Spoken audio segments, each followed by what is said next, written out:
Welcome back to Long Distance Work Life, where we help you lead, work, and thrive in remote and hybrid teams. I'm Marissa Eikenberry, a fellow remote worker, and joining me is your beloved host and remote work expert, Wayne Turmel. Say hi, Beloved, Wayne. when did that happen?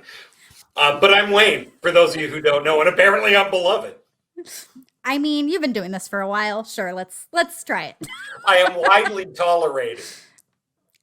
Maybe I'll change up my script.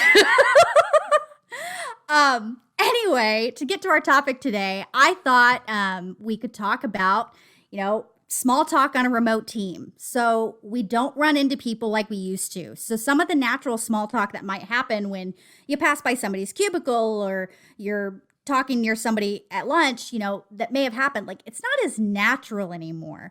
And sometimes just DMing somebody or sending a private message can feel kind of creepy if it's right out of the blue. So one of the first questions I wanted to ask is, why is small talk important on any kind of team? Well, small talk is important on any kind of team because human beings are essentially social creatures. Even introverts, the notion of an introvert is they hide and have people slide food to them under the door and they don't Right. want to. Basically, they're quiet, keep to themselves, never bother anybody. It's the same description they give serial killers. I was going to go with moles, but that works too. And it's not, it is not true. Introverts also at some point require some level of human interaction. It is the amount and type of it that is open to debate. Right. Well, and how we recharge afterwards. Exactly right. We have all these weird versions of what it is, but the short version is we are essentially human creatures. We interact in ways that are more than just transactional. That is how we build relationships. It's how we, on a cynical level, figure out how to work with this person. Mm-hmm. Right? Are they a friendly person? Or are they not a friendly person? Do they have the same sense of humor as mine? Do they not? Do they want to just get down to business and give me the facts? Or are they chatty? You don't know those things instinctively. Now, right. When we work together, we get cues, right? If I start to approach your desk and suddenly you roll your eyes and drop your head to your monitor, even my thick skull goes, oh, maybe not the best time to engage in emphatic conversation. That's the cool word for it, by the way. All that stuff that is non-specifically transaction related. Yeah. Is phatic, Phatic. You learn something new every day. The wealth of useless information that I possess. Good thing we have a podcast. Got to use it somewhere. But phatic conversation is actually a very human skill. It's the reason we can't help ourselves talking about the weather. Okay. It gives us something where we can meet on a neutral common ground scale. We have agreement about that, and from there the conversation continues. It's a reason to start a conversation when we might otherwise not. Small talk actually serves a very outsized purpose. That makes a lot of sense. Conversation. The thing is, as I say, we get all kinds of cues when we work in the office. Somebody's busy and doesn't want to be bothered. You throw somebody a wave and they give you a big wave and a smile, and your brain goes, oh, perhaps I should engage this person in conversation for a bit. Right. Right? Yeah. Or you have a cool shirt on, it's a concert I went to 3 years ago. I didn't know you liked this band or whatever. Right. But those are the types of things. From there, we build relationships. And it doesn't mean that you spend a lot of time on this foolish talk that doesn't accomplish anything. But a little bit of it goes a very long way. Absolutely. The problem when you work remotely is that every conversation is intentional. You don't send a text message by accident. Right. There's a purpose to it. It takes time. You need to go, oh, I want to engage this person. I must type it out and then hit send. Right there it is. Right. Well, because even if you're just typing, hey, like what you're really hoping is for, man, I need some social interaction right now. Even then it's transactional. Well, but here's the thing. Transaction is basically data transfer and level one communication. Okay. Right? It's the very, send me that file, the file arrives. Okay. Please send me that file. Little nicer. Hey, how you doing?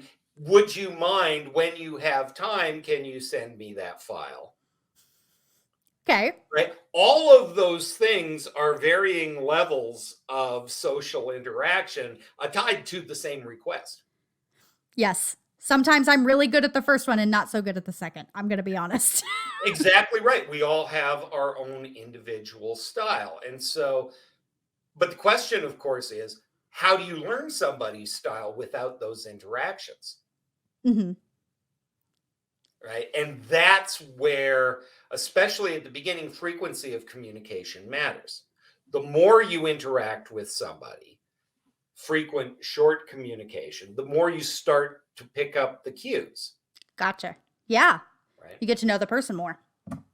That's why one of the things we do, and I know people on this podcast have heard us talk about this before. First thing when you join our team is your first assignment is a half-hour webcam conversation with every member of the team, whether that's somebody that you will interact with every day or not. Right. Otherwise, I join the team, I'm on the monthly call. Hey, Wayne just joined the team. Everybody says, hi, Wayne. And I never again speak to you or Lisa or Angie because my function, which is so unfortunate because they're such great people. 100% agree with you, but there's no reason. And for those of you listening, you can't hear me using air quotes.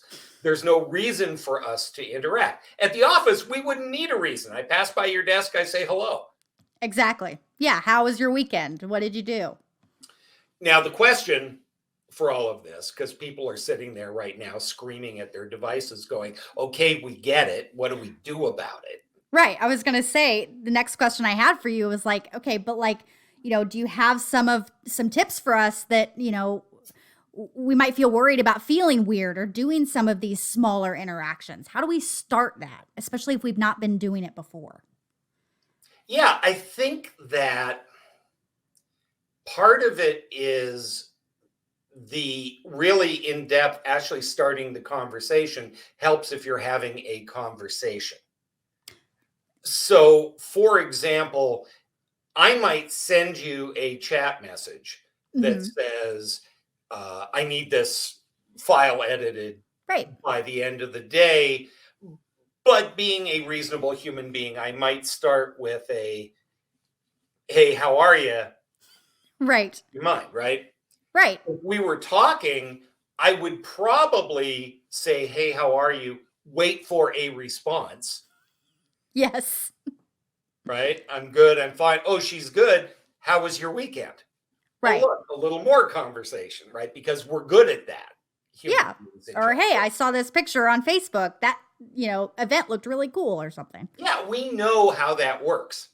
Yes. When we work in text, and this is why I'm so obsessed with the fact that we have changed our primary form of communication and other people don't think it's a big deal. I happen to think it's huge. Yeah. Because that casual back and forth is less natural. So I actually make a point. I don't know if you've noticed it or not. Okay. Sometimes when I interact with you, I'm like, hey, here's what I need. Boom, boom, boom. And we send it. And sometimes I will start with, how was your weekend? Yes, I've noticed that. Something that you said in your plans for the weekend, you and Parker were going to do something. My brain says, I should ask how that went. Yeah. Or, hey, I knew you were going to go see a movie. I've also noticed that you will sometimes do this after you ask for a request. You don't always start there, but you also know I'm task oriented. So it also kind of makes sense to do it the other way around.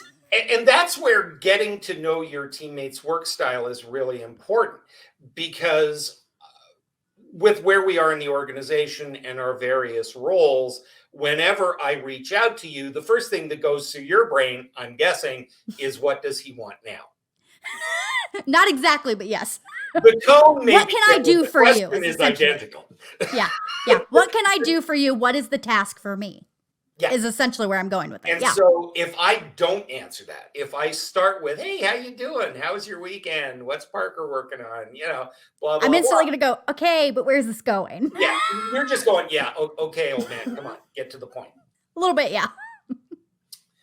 Whereas I have engaged you, I've removed that question mark from your head. Yes. Right. And so now we can have the social conversation. Now have some bandwidth. I can engage in a little bit of conversation with you. Mm-hmm. And I know when you're done. Yeah. Yes. So true. Now, it helps that usually when we chat, we're doing it on Zoom. Yeah, absolutely. There's some text chatting, but usually it's a Zoom call. Well, there's some text chatting, or, you know, you're in a position where the camera isn't a great idea or whatever. And we've both been there. Well, of course. And we've worked together often enough that if somebody says I'm not camera worthy, we're good with that. Yeah, it's not a huge deal.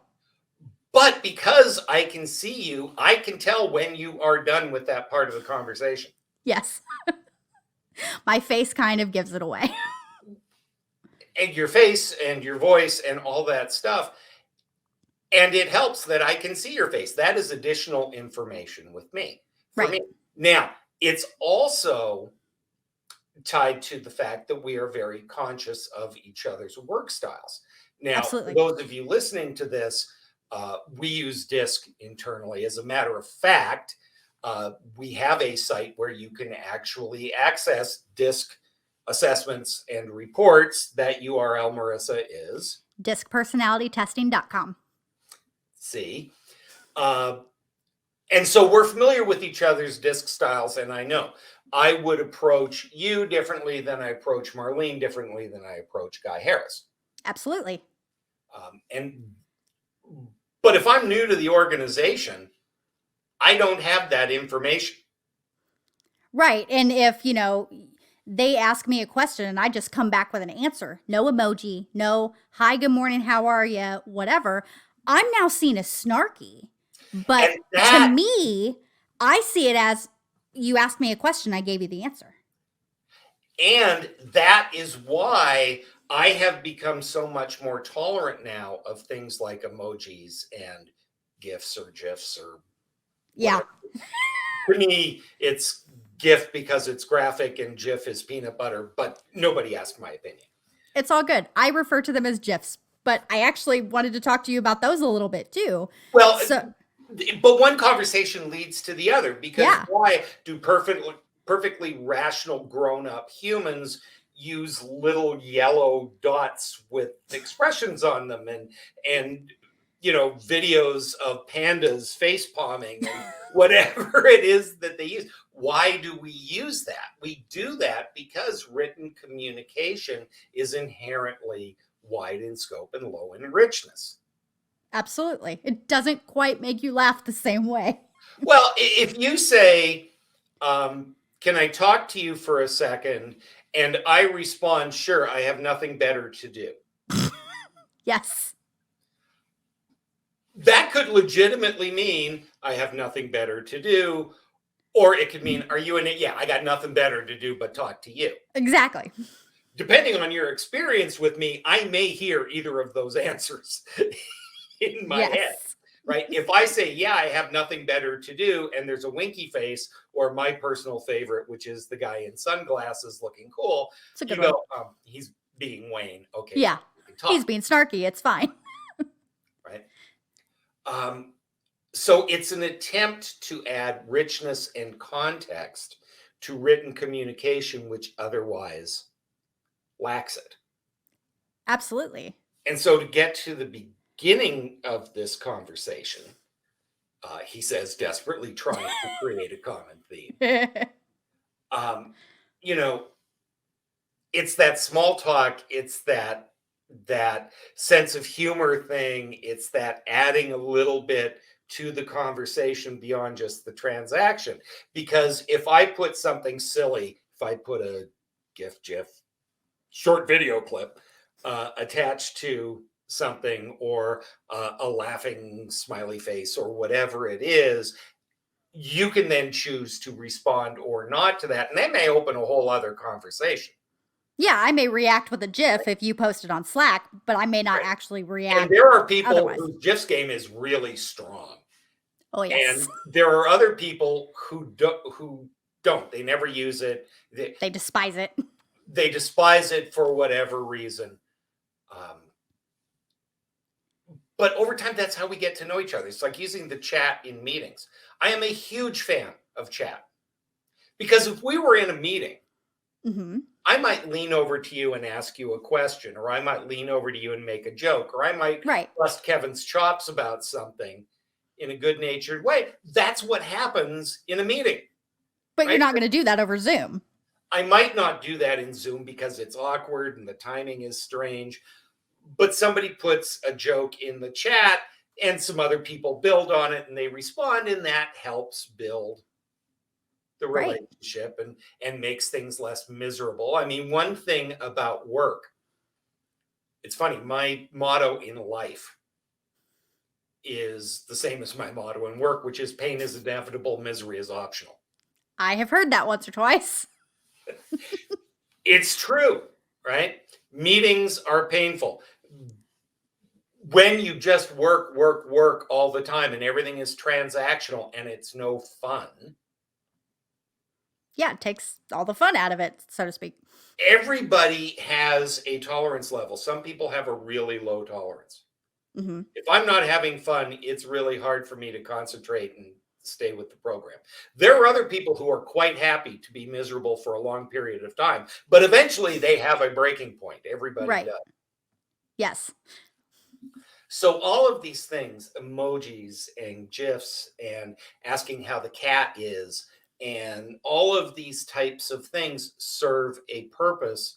The magic is to figure out the right amount, right? What is the formula for this interaction for this person? Yes, because there are some people, like you said earlier, like there are some people on our team I don't send a GIF to because it's not going to make as much sense. They're not going to appreciate it as much. I have other people on the team that they ask me for something, and instead of just saying, "You're welcome," I will find a GIF of somebody saying, "You're welcome," just to add a little bit of humor to things. Right. And so as I look at the time and thinking that we need to wrap up this conversation, it's really about how are we consciously building connections and then maintaining them. And that's the thing. What we have learned since the pandemic is teams that were strong prior to the pandemic have tended to stay that way. If those existing relationships were there, unless something dramatic happens to create a rift, of course, we've probably been able to coast and maintain that. The challenge is, what do you do with those new team members? What do you do with those people for whom you don't have those existing relationships? And how do you consciously form those in order to be a better teammate, in order to jumpstart those relationships? And by the way, and this is the last thing I'm going to say on this, and then you're going to do a brilliant wrap up and we're done. Okay. It is both parties' responsibility to form that relationship. It is both parties' responsibility to at least occasionally say, "How's it going?" Absolutely. If I'm doing all the work and I'm getting monosyllabic responses and you don't really care, eventually I'm going to adjust to what I'm getting from you. Yeah, you're going to stop asking.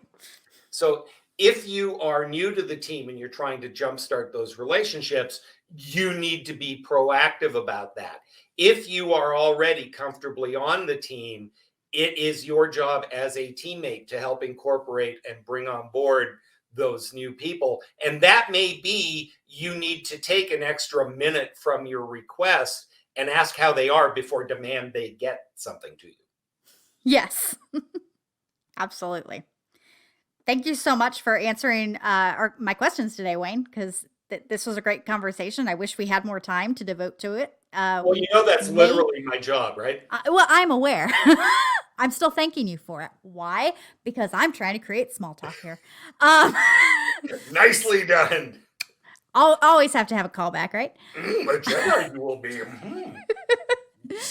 Thank you so much for listening to Long Distance Work Life. For show notes, transcripts, and other resources, make sure to visit longdistanceworklife.com. If you haven't yet, subscribe to the podcast so you won't miss any future episodes. And while you're there, be sure to like and review. That helps our show reach more teammates and leaders just like you. Feel free to contact us via email or LinkedIn with the links in our show notes. Let us know you listened to this episode or even suggest a topic for Wayne and I to tackle in a future episode. And lastly, if you'd like to gain greater confidence with your virtual team, sign up for our Demystifying Remote Leadership video series at longdistanceworklife.com/video. Thanks for joining us, and as Wayne likes to say, don't let the weasels get you down.